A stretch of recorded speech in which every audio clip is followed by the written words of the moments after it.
सबसे पहले आप यहाँ पे सबूत देख लीजिए। क्या सबूत है कि ये जो सेट वन में पेपर पूछा गया था 2024 के एग्जाम में, आप पेपर का कोड देख सकते हैं 822 HB। यहाँ पे आप क्वेश्चन देखेंगे तो एक क्वेश्चन मिलेगा 21 का ग नंबर क्वेश्चन कि यदि कॉस थीटा बराबर 15/17 हो तो साइन थीटा का मान ज्ञात कीजिए। 2 नंबर फिक्स हो जाएगा। कैसे, मैं अभी आपको बताने वाला हूँ। ठीक है भाई, तो यहाँ पे देखिए मैं क्वेश्चन को नोट कर दिया हूँ कि यदि कॉस थीटा बराबर 15/17 हो तो साइन थीटा का मान ज्ञात कीजिए। कैसे लगाएंगे इस सवाल को? ट्रिक के माध्यम से मैं अब आपको बताने का प्रयास कर रहा हूं, ध्यान से देखिएगा। देखो यहाँ पे लिखा है कॉस थीटा बराबर दिया गया है 15/17। ठीक है ना, आप एक एक स्टेप समझेंगे ना तुरंत समझ में आ जाएगा आपको। कॉस थीटा बराबर फार्मूला होता है आधार और बटा में होता है कर्ण। यहाँ पे आप देख सकते हैं ये मान दिया गया है आधार का और ये मान दिया गया है कर्ण का। आप जीरो लेवल से समझेंगे भाई, यदि आप एकदम जीरो लेवल से समझना चाहते हैं तो समझ लीजिए। कॉस थीटा का मान दिया गया है 15/17 यानी आधार बटा कर्ण का मान।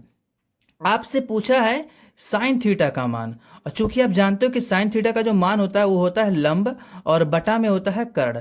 चूंकि आप यहाँ पे देख सकते हो कर्ण का मान तो दिया गया, हम यहाँ पे रख देंगे, लेकिन लंब का मान हमें नहीं दिया है, आधार का मान दिया है। तो सबसे पहले हम निकालेंगे लंब का मान। कैसे निकालेंगे? यहाँ पे आप देखोगे त्रिभुज ABC में यहाँ पे एक फार्मूला होता है पाइथागोरस प्रमेय का। ठीक है भाई, पाइथागोरस प्रमेय का एक फार्मूला होता है। एक साइंटिस्ट है पाइथागोरस, तो उन्होंने एक अपना प्रमेय दिए हैं। आप यहाँ पे देखोगे एक फिगर बनाओगे, जब एक चित्र बनाओगे, त्रिभुज बनाओगे, वो भी त्रिभुज कैसा होना चाहिए भाई? समकोण, जिसकी एक जो कोण हो कितना हो? 90 डिग्री हो। ठीक है ना, इसके सामने वाला भुजा क्या कहलाता है? कर्ण कहलाता है। और यहाँ पे अगर हम परपेंडिकुलर एक कोण मान लें तो इसके सामने वाला भुजा क्या हो जाएगा भाई? लंब हो जाएगा। और यहाँ पे ये क्या बचेगा? आधार बच जाएगा। आप यहाँ पे देखोगे कॉस थीटा बराबर होता है आधार बटा कर्ण।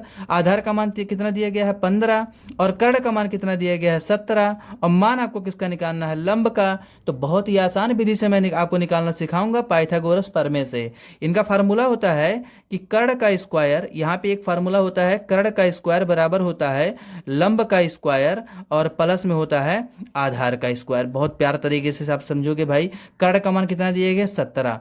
आप यहाँ पे लिखोगे 17 का स्क्वायर बराबर लंब का मान दिया गया है, नहीं, हमें यही निकालना है।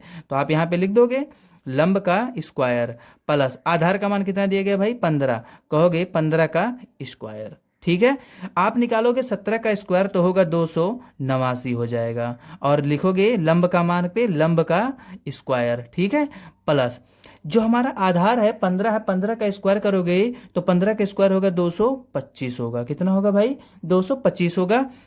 आप यहाँ पे देख पाओगे कि जो लंब का मान हमारा है, लंब का स्क्वायर का मान है, अगर हम इसको उधर लेके जाएंगे तो हमारा लंब स्क्वायर का मान निकल जाएगा। कैसे? देखो ऑलरेडी कितना है यहाँ पे? 289, और ये इधर आ जाएगा तो हो जाएगा माइनस में कितना? 225 हो जाएगा भाई। अब 9 में से 5 घटाएंगे तो कितना बचेगा? 4। 8 में से 2 घटाएंगे कितना बचेगा? 6। 2 में से 2 घटाएंगे तो कितना बचेगा? 0। ये किसका मान निकल गया बाबू? कहोगे आप लंब का स्क्वायर का मान निकल गया। आपसे हम पूछेंगे ये कितने का स्क्वायर है, तो आप कहोगे ना 8 का सर स्क्वायर है। ये कितने का स्क्वायर है? 8 का स्क्वायर है। तो ये किसके बराबर हो जाएगा? लंब के स्क्वायर के। तो यहाँ से आप देख सकते हो अगर हम इसको काट दें तो लंब का मान कितना आ जाएगा? 8 आ जाएगा। तो यहाँ पे आप निकाल दोगे कि लंब का मान हमारा सर निकल गया कितना? 8 निकल गया। बहुत अच्छा भाई, आप समझ पा रहे हो कि लंब का मान कितना निकल गया? 8 निकल गया। और आपसे पूछा किसका मान था बाबू? साइन थीटा का मान पूछा था। तो आप लिखोगे ना साइन थीटा बराबर क्या होता है, तो आप कहोगे साइन थीटा बराबर सर आप बताए हैं लंब बटा में कर्ण होता है। तो हम कहेंगे ठीक है, मान निकाल दो। तो कहोगे लंब का मान कितना निकाले हो? 8, यहाँ पे रख दो। कर्ण का मान कितना दिया है ऑलरेडी? 17, तो यहाँ पे हम 17 लिख देंगे। ये हमारा हो जाएगा आंसर। लेकिन